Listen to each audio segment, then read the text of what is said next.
Okay, once again, thank you for the invitation. It's a great pleasure to be here, although the weather outside is not all that nice. Actually, it makes it better to be inside rather than outside. So what I'm going to talk about is try to complement from what Richard and Nick have commented on. I'm going to be more of a cheerleader for the project rather than the critiques, which are absolutely necessary for the project. And what I'm going to talk about is the things that we need to provide for the future. So coming back to somewhat what Nick mentioned was, first I'm going to talk about to whom we are actually trying to pitch this stuff. And then I'm going to talk about incentives that the governments can have in order to move this stuff forward. And I'm going to use one example that we see already on the table from a different organization. And then I'm going to talk about some of the updating stuff that Nick talked about. So obviously, this project itself, ultimately, it's for the benefit of the citizenry of these countries. However, it's actually pitched, as Nick pointed out, is to the Ministry of Finance. So exactly what happens when a Ministry of Finance or the minister himself or herself gets a request for a project like that? What do they exactly do? Do they actually read this stuff? No. They send it off to the next person in charge. Say, here, you are in charge. Make some sense out of it, and then do something about it. Because the finance minister actually has no time at all for these kinds of lower level projects, so to speak. They have more pressing needs. People are waiting outside with their placards saying, we want XYZ. And I know this for a fact because two of my ex-thesis students actually work in the Ministry of Finance in Mexico who do all this stuff. So they are the people, and they are frantically calling me saying, could you tell me something about this stuff that I need to fill out this form that came from IADB or XYZ, and I need to put this in. I say, when do you need it? Well, they said the deadline was last week, but I only got the paper today. So that's how it actually works on the ground. I know because some of my students do it. So that's why I mean by it's not the president of the country, not the finance minister, but some person down in the dungeons who's doing all this stuff, right? The good thing is that that person will typically know what this stuff is all about, like Manuel used to do when he was back in the ministry. So how do we incentivize the governments to actually do these kinds of stuff with due diligence, and we give them incentives to actually make this work? You know, I have puzzled about this stuff for a long, long time until I talked to some people in this organization called Carnival in Mexico. What they do is this is not for pension stuff, but they actually have a bunch of things, mostly in terms of poverty in the country, and they measure this stuff for various government entities, starting from the municipality level all the way up to the state level. And what they do is the following. So I asked the director of Carnival, who used to be my colleague, and I said, how do you get all these people to comply with all these things, supplying all this information? What incentive do they have? He said, we have a system. And what they do is they say that we recognize the best practices. And with those stuff, they actually published a list of people who actually follow the best practices, and they give them prizes. Well, the prizes are nothing but a piece of paper which says you follow the best practices. But he said that actually works, that incentivizes the governments to actually do that. And why do they do that? That's because which whichever party is ruling in that state or entity, they are interested in winning the next election. So they can take that sticker out to the voters and say, hey, ours is the best government, and here's the proof. And that's what they do.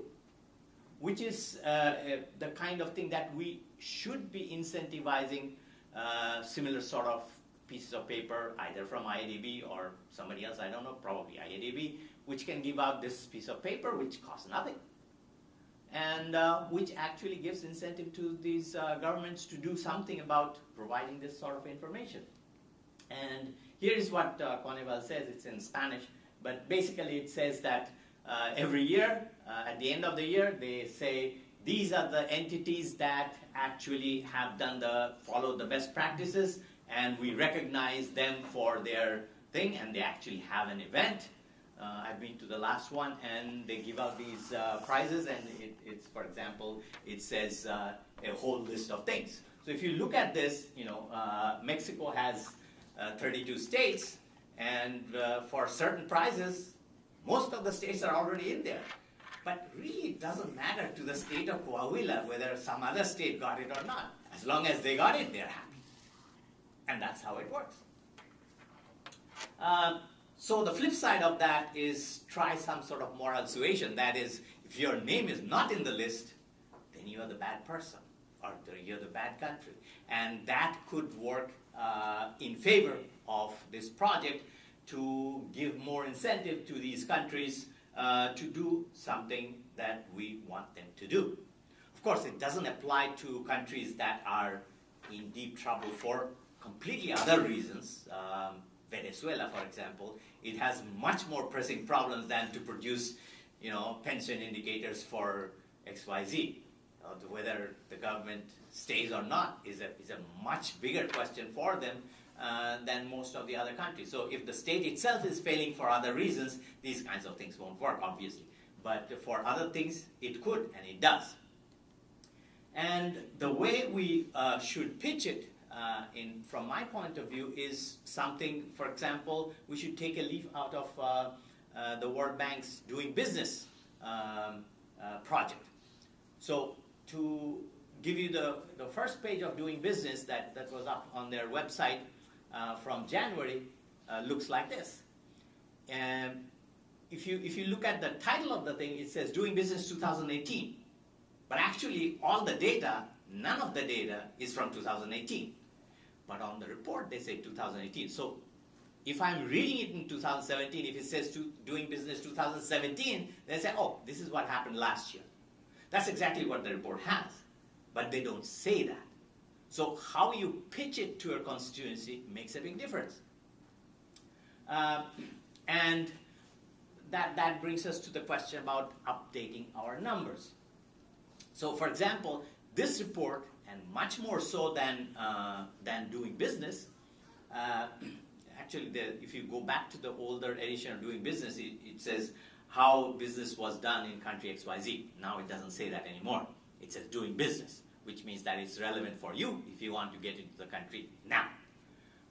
In our project, it's much more ambitious and much more forward-looking than the Doing Business stuff, because Doing Business is just for 1 year. Here we are talking about for a long, long time, 2016, 2050, and so on, which is looking further into the future. And remember, all of us, today is the first day for the rest of my life.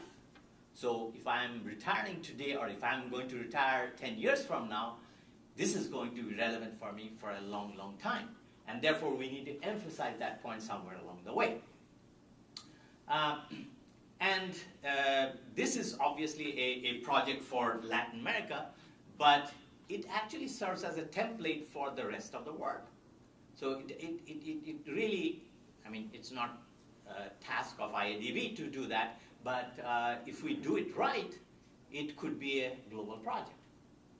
And talking about uses of the future, what we need to do more emphasis on is to show that something about the future.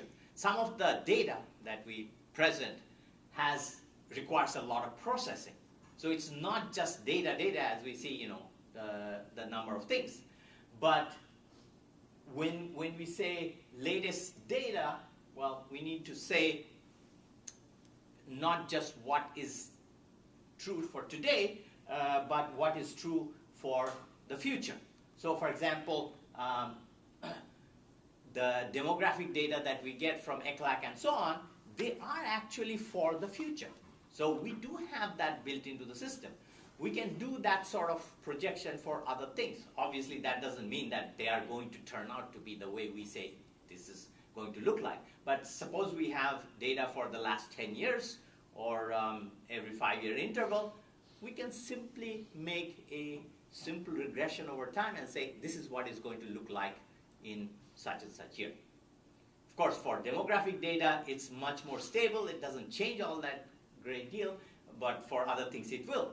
Nevertheless, we can make it useful for the end user so that they can say, okay, this is what the panorama looks like for all the other dimensions for which we do not have to put NA everywhere that we go. Thank you. Thank you very much, Tapen.